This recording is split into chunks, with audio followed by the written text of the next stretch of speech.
After learning the theory of functions, now we are going to do something practical so that you are able to comprehend all the concepts related with functions. But before that, I must tell you the components of a function, what a function is made up of. Basically, there are three components or parts of a function. The first one is function prototype. Function prototype is also called function declaration. Actually, as I told you, a function is nothing else but it's a subprogram which consists of multiple programming statements in the same way as we have in the function main. Now, when a function is called, in order to make it do something for us, we can pass some arguments, or we can say some values upon which we want our function to perform. So function prototype is used to denote the data type of the value it will return, and once we call a function, it may or may not return a value. If it is returning a value, then the data type of that value has to be mentioned in the beginning. After that, we are supposed to give the name of the function, and then within parentheses we are supposed to write the data types of passing arguments, the arguments that we are going to pass. So you need not worry about the explanation, because it will become pretty clear to you once I start giving you practical examples. Now we come to function calling. Of course, if we have written a function, we have written the body of a function that consists of programming statements. Naturally, we have written it so that we can make it work, and it will work only if that function is called explicitly, is called with its name. As far as function main is concerned, that gets called on its own, that is called automatically once we start our program. But in case of other user-defined functions or library functions, they are executed only and only when they are properly called. So this is called function calling. This statement calls the function by specifying its name and passing arguments, if any. Now, this is the main thing, function definition. A function definition, which is also called function body, actually it consists of all the statements that constitute the function. So this is the main part. Like till now we people have been writing the function main, and whatever we used to write, whatever statements we used to write within the function main, actually they made up the body of the function main. So let me explain to you an example which is quite simple, but the things will become pretty clear to you. Write a program that reads three variables and pass them to a function that calculates and returns their sum. Okay, so in this case, it's a very simple case whereby what I want is, I should, in the function main, I should read the values of three variables, and afterwards I would pass these three values to a function. The job of that function would be to add up all these three numbers and return them back. Okay, so this is the declaration of variables in a simple way, but see it carefully. This statement is the function prototype, or which is called function declaration.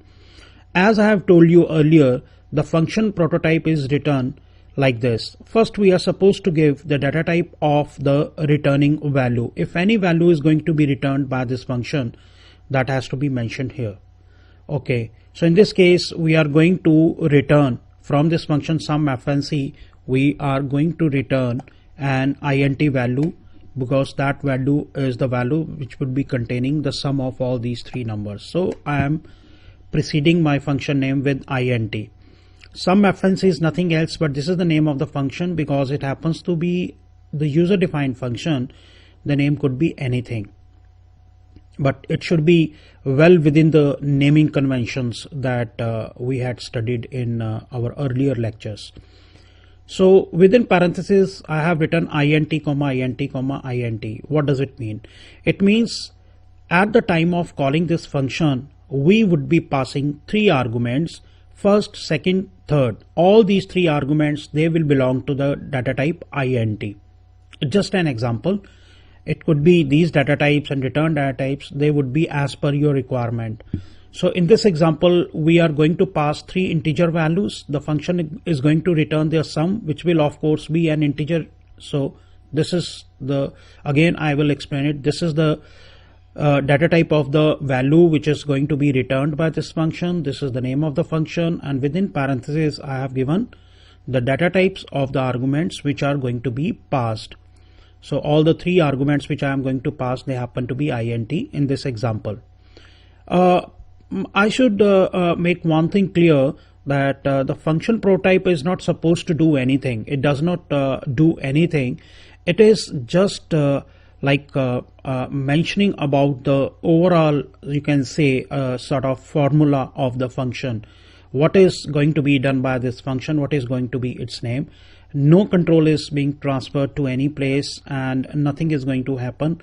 It is just it's a method. It's a way to mention what your function is all about. That's all. Okay, this is the prompt. Enter the values of ABC. The values are being read from the users using scanf. Then here is important statement. This is the calling of the function. What I am writing is sum is equal to sum fnc a comma b comma c. What does it mean? It means I am calling the function sum fnc by passing the three arguments a, b, c. You can clearly see at the time of calling the function, the data type is not mentioned. Okay, so sum fnc function, the control will go to the sum fnc function, and the sum will be returned, and that will subsequently get stored into this variable sum. So you can see the comment carefully. Here I am calling the function by passing three arguments. Now I am passing these three arguments, namely a, b, c. Technically they are called passing arguments, or we call them actual arguments. These are the comments. So let's go to the function sum fnc, because we have made the call. At the time of execution, the control will go to the function sum fnc, and this statement printf would be executed only after the control returns back from the called function sum fnc. So this sum fnc function is being invoked, and in this case what would happen is the value of this variable a would be put into a1. Because the values are being passed, the value of a would be put into a1, value of b will be put into b1, and value of c would be put into c1.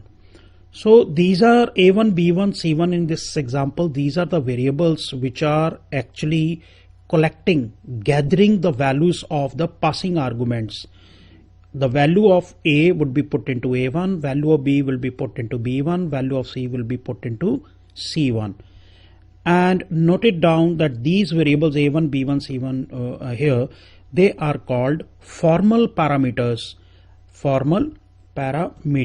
And some people they call them dummy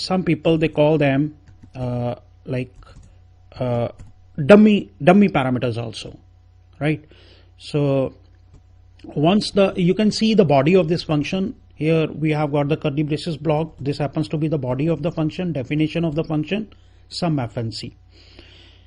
Now we have captured the values into a1, b1, c1, and this thing int, again as it was in prototype, it denotes that this function is going to return a value, data type of which would be int. So the control will enter into the body of this function. Here I have declared a local variable called tot, or within this total variable, within this int variable tot, I am putting the results of a1, b1, c1.